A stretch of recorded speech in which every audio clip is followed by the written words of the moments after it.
Die Idee, die hinter dem Outreach-Projekt steht, ist ja, dass junge Menschen, die jetzt nicht zu den klassischen DHM-BesucherInnen gehören, zu uns kommen und sagen, da werden unsere Fragen gestellt oder die Ausstellungsthemen, die ja eigentlich per se sehr interessant sind, die werden nochmal neu aufbereitet und ich könnte vielleicht da auch sogar meine eigene Meinung zur Aufklärung vor Hunderten von Jahren abgeben.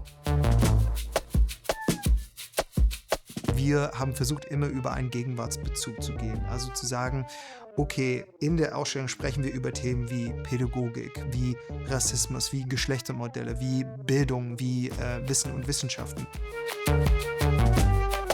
Mit der großzügigen Unterstützung der Kulturstiftung des Bundes konnten wir dieses Projekt entwickeln, wo wir mit 4 unterschiedlichen Outreach-Gruppen arbeiten und wir versuchen, sie in die Arbeit einzubeziehen. Es sollte nicht so eine hierarchische Begegnung sein, sondern eine Begegnung auf Augenhöhe, wo wir sagen, wir haben eine Ausstellung, wir haben eine Idee, aber wir schätzen auch die Perspektiven, die ihr habt. Wir probieren es so interaktiv wie möglich zu machen, damit junge Leute eben Spaß haben und sich angesprochen fühlen und dass die Inhalte nicht so trocken rüberkommen. Wir beschäftigen uns jetzt mit dem Thema der aktuellen Ausstellung, also der Epoche der Aufklärung und ziehen uns da die Aspekte raus, wo wir denken, die haben Potenzial und Wichtigkeit, dass man nochmal genauer drauf eingeht.